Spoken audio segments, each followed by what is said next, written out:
धो धो धो धो पाऊस पडत होता आणि त्या पडणाऱ्या पावसामध्ये राजाने प्लॅन केला, या गडावरून आता निसटायचं, या गडावरून आता 2 पालख्या काढायच्या, एका पालखीमध्ये मी बसणार आणि दुसऱ्या पालखीमध्ये माझ्यासारखा प्रति शिवाजी तयार करायचा, असं राजांचं ठरलं होतं. आता राजांना राजांसारखा दिसणारा पोरगा पाहिजे होता आणि त्या गडावरती कसा एकच मावळा होता, तो हुबेहूब छत्रपती शिवाजी राजांसारखा दिसायचा. त्याचं चालणं राजांसारखं होतं, त्याचं बोलणं राजांसारखं होतं, दाढी राजांसारखी राखायचा, असा एकच मावळा होता. त्याचं नाव होतं शिवाकाशी. पण राजे त्याला म्हणत नव्हते, कारण त्याचं लग्न होऊन फक्त 2 वर्ष झाली होती. राजे मनात विचार करायचे, त्याच्या जीवाचं जर काही बरं वाईट झालं तर त्याच्या आईला, त्याच्या बायकोला मी काय उत्तर देऊ. म्हणून राजे त्याला म्हणत नव्हते. हे कळलं त्या शिवाकाशीला, राजांना राजांसारखा दिसणारा पोरगा पाहिजे. शिवा राजांसमोर आला आणि राजांना मुद्रा करू लागला. राज घ्यावा मुद्रा, राज घ्यावा मुद्रा. त्यावेळेस छत्रपती शिवाजी महाराज म्हणतात, शिवा कशासाठी पाहिजे तुला मुद्रा, कशासाठी पाहिजे तुला मुद्रा. त्यावेळेस शिवा म्हणतो, राजा तुमच्या डोक्यातला मुकुट माझ्या डोक्यात घालण्यासाठी या महाराष्ट्रामध्ये धडाधड शिरा पडतील. तुमच्या डोक्यातला मुकुट माझ्या डोक्यात घालायला द्या, तुमची भवानी तलवार मला लावायला द्या, तुमचे कपडे मला घालायला द्या आणि तुमचं छत्रपती शिवाजी राजे मला नाव द्या. मी बसतो त्या पालखीमध्ये, मी जातो त्या सिंधूच्या संमिल्यामध्ये. या राजा तुमचे कपडे, घ्या तुमचं छत्रपती शिवाजी राजे नाव. यावेळेस छत्रपती शिवाजी महाराज म्हणतात, शिवा तुला हे कपडे मिळेल, माझं नाव मिळेल, तलवार सुद्धा मिळेल, पण ऐक ना शिवा, हे कपडे घालून जिथं जायचं ना राजा, तिथून पुन्हा नाही यायचं बघ, तिथून पुन्हा नाही यायचं. त्यावेळेस शिवा म्हणतो, राजा त्यासाठीच मागतोय की मग आता जर मेलो तर शिवा नावी म्हणून मरेल आणि तुमचे कपडे जर घालून मेलो तर छत्रपती शिवाजी राजा मेला म्हणून मरेल. या राजा तुमचे कपडे, या तुमची भवानी तलवार. छत्रपती शिवाजी महाराजांनी डोक्यातला मुकुट काढला, शिवाच्या डोक्यात घालायला दिला, कपडे घालायला दिले, भवानी तलवार लावायला दिली आणि त्या ठिकाणी गेल्यानंतर चालायचं कसं, त्या ठिकाणी गेल्यानंतर बोलायचं कसं, हुबेहूब छत्रपती शिवाजी महाराजांनी त्याला शिकवलं. पण बोलण्याच्या भरामध्ये एक राहून गेलं. छत्रपती शिवाजी महाराज हे उजव्या साईडला उतरायचे. शिवाकडून तेवढीच एक चूक झाली, शिवा डाव्या साईडला उतरला. हे कळलं त्या सिद्धीच्या सरदाराला, हा छत्रपती शिवाजी राजे नाही, हा दुसरा कुणीतरी आहे. त्याला कैद करण्यात आलं, त्याचे हातपाय तोडण्यात आले, डोकं फोडण्यात आलं, डोळे काढण्यात आलं. अहो आपल्या महाराष्ट्रामध्ये एवढं दुर्दैवी मरण कुणाच्या वाटेला आलं नसेल, तेवढं दुर्दैवी मरण त्या शिवाच्या वाटेला आलं. आणि त्याचे सगळं हाडं रक्त पोत्यामध्ये भरून छत्रपती शिवाजी महाराजांना सप्रेम भेट म्हणून पाठवलं. अहो राजाने ज्या वेळेस ते हाडं आणि रक्त बघितलं, स्वतःचा मुलगा आग्र्याला सोडून आले होते राजे, तेव्हा सुद्धा रडले नाही. पण त्या शिवाचं रक्त आणि हाडं बघितले तर या महाराष्ट्राचा जाणता राजा डसा डसा रडायला लागला. महाराज डसा डसा रडायला लागला. छत्रपती शिवाजी महाराजांनी या मातीला सुद्धा माहीत होऊ दिलं नाही त्या शिवाचं काय झालं. राजाने त्याचे सगळे विधी गडावरती केले, 13वा गडावरती केला, 10वा गडावरती केला, गंगा पूजन गडावरती केलं आणि 20 दिवस झाल्याच्या नंतर छत्रपती शिवाजी महाराजांनी त्या नेमापूरच्या पाटलाला सांगितलं, पाटील उद्या शिवाच्या आईला निरोप द्या, आम्ही तुमच्या घरी येणार आहे.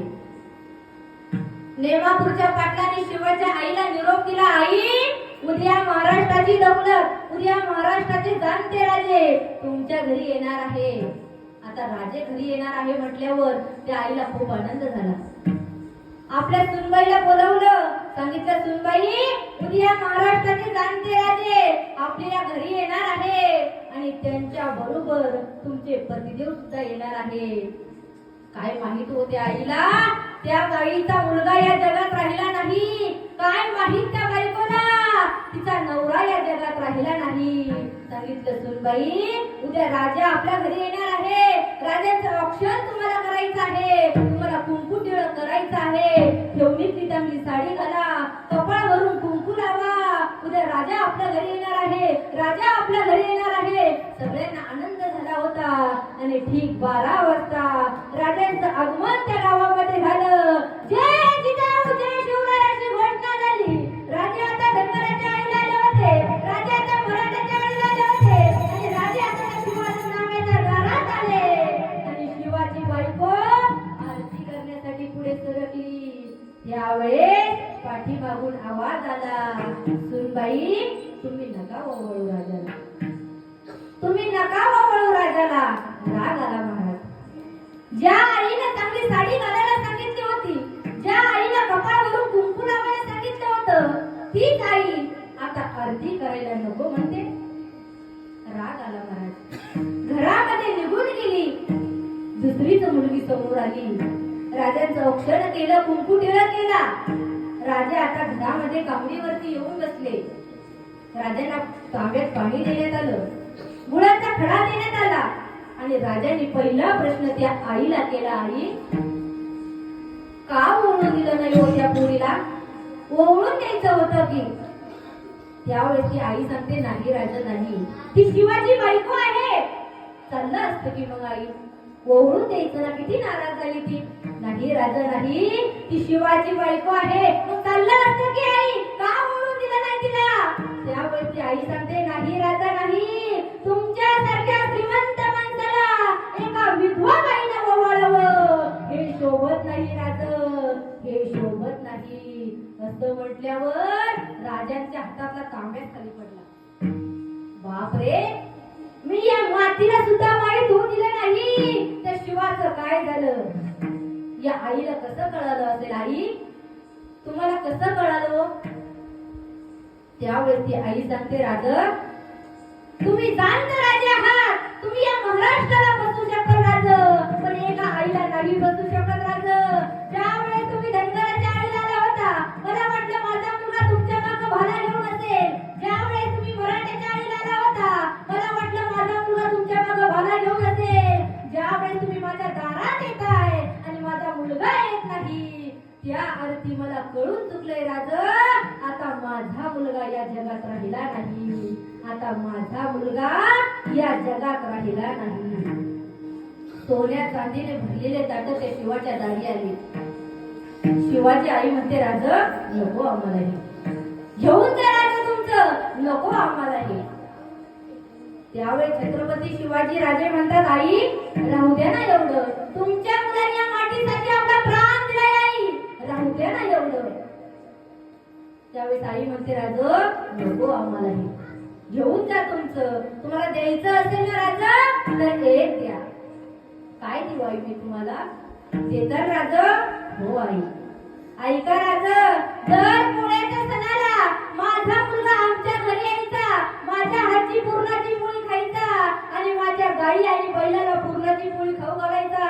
तुम्ही एवढंच करा राजा. प्रत्येक पोळ्याच्या सणाला आमच्या घरी यायचा, माझ्या हातची पुरणाची पोळी खायचा आणि माझ्या गाई आणि बैलाला पुरणाची पोळी खाऊ घालत जा.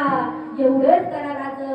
एवढं म्हटल्यावर राजाने डोळे पुसले आणि सांगितलं, आई जोपर्यंत